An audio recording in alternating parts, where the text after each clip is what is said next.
As most of you know, Los Angeles is experiencing some of the most destructive wildfires in state history. What if I told you that some of the people fighting California's wildfires are prisoners?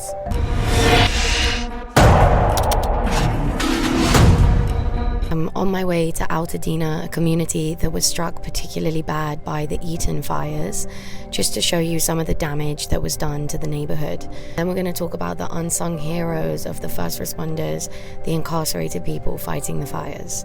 Altadena is about a 15-minute drive from my house, and as you get closer to the community, you see this massive ash cloud appear from behind the mountains.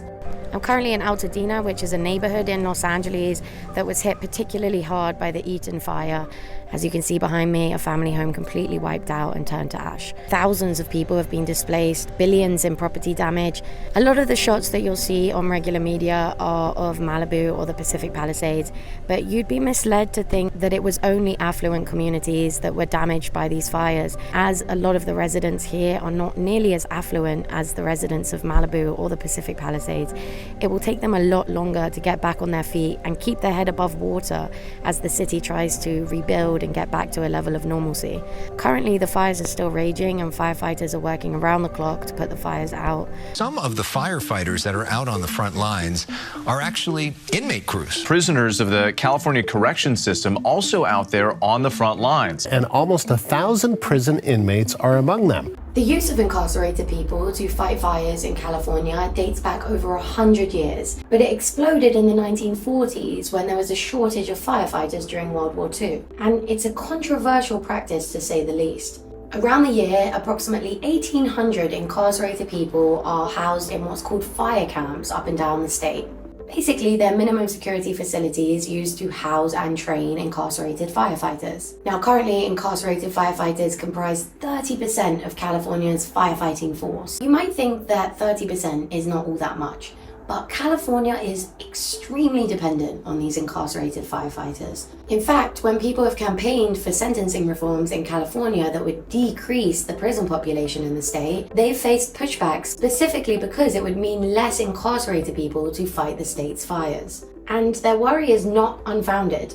For example, California's Public Safety Realignment Act of 2011 meant that incarcerated people convicted of non-violent, non-sexual crimes served time in county jails rather than the state prison. Now, this law was put in place because the state's prisons were extremely overcrowded, but it also meant that those people now serving time in county jails could no longer be housed at fire camps or fight the fires. And because of progressive policies like this in California, the state is facing a dried up pool of incarcerated firefighters at just the moment where they need them the most. The supply of incarcerated firefighters has already dropped from about 4,250 to approximately the 1,800 that we have today. And of course, if you hadn't guessed it already, what the major advantage of using incarcerated firefighters is in the state, it does of course trace back to money.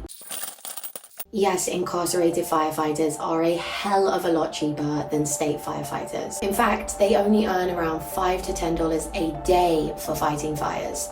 In comparison, California state firefighters earn a monthly salary of around $4,600 plus bonuses. So I guess we can understand why the state is so scared to lose this cheap labor force. And the fact that they are paid so little to fight these fires have led some critics to compare it to slavery.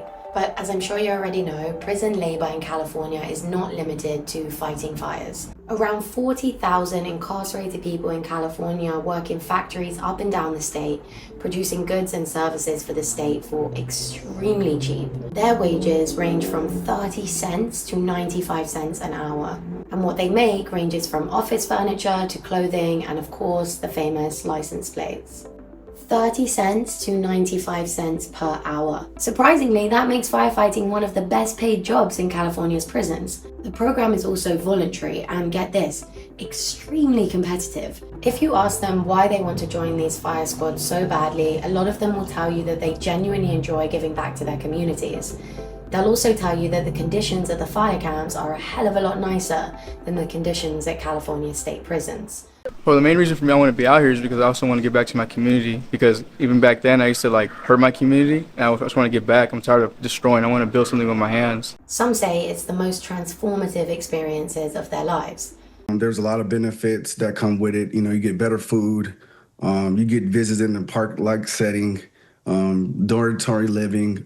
You get out in the community, and it really changed my life. It gave me an opportunity for a career path. But they're also given other incentives. Most of these incarcerated people are given 2 additional days off their sentence for every 1 day they serve on a fire crew. And though many criminal rights advocates justifiably criticize the firefighting program, California has made some headway in making some positive changes in recent years. In fact, it's now much easier for these incarcerated firefighters to get jobs firefighting upon release. This is thanks to a law passed in 2020 in California, which makes it possible for incarcerated firefighters to have their records expunged once they're released. This creates a path forward for incarcerated firefighters to become state firefighters once they're out. This bill will give those prisoners hope of actually getting a job in the profession that they've been trained. Which, as I mentioned before, is a very well-paid job with benefits. Although the program has improved a little, the recent wildfires in Los Angeles have shone a light on some of the negative aspects of the program. Along with very low pay, incarcerated firefighters are also far more likely to be injured on the job. In fact, they're 4 times more likely to be injured with cuts, dislocations, bruises, and fractures, compared with professional firefighters working the same fires. They're also 8 times more likely to be injured from inhaling the smoke. And yet, incarcerated firefighters, like any incarcerated workers, are excluded from workplace protections or worker compensation if they're injured on the job. This is because they're not defined as employees by the state because they're incarcerated. Because of this, celebrities like Kim Kardashian and Twitch streamer Hassan Piker have publicly protested for higher wages for these incarcerated firefighters.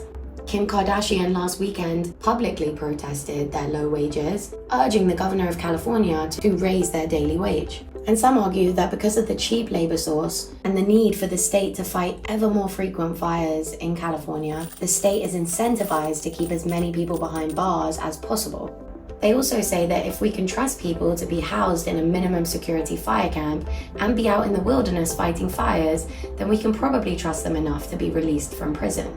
Advocates for the program say it gives people a second chance. It allows people to change society's perception of them and give back to their communities. It also allows a path forward once released, thereby reducing recidivism. I guess much of the criticism around the firefighting program reflects a wider critique about the use of prison labor and the ethics around it. California is one of 16 states that allows involuntary servitude as a punishment for a crime. And last November, California voters had a chance to ban prison labor by repealing language in the state constitution that allows involuntary servitude as a punishment for a crime. But even in the very liberal state of California, voters said no to the proposition. And the reason might just be that the state simply can't function without this cheap labor force. California is currently operating with a budget deficit of over $10 billion. To pay those incarcerated people a fair wage similar to the state firefighters, they'd be out another approximately $60 million a year. But what do you guys think? Do you think it's fair to have incarcerated people fighting these fires for such low wages? Or do you think the program should be reformed or done away with altogether? Let me know in the comments. And if you want to donate to the firefighters that are currently fighting the fires in California,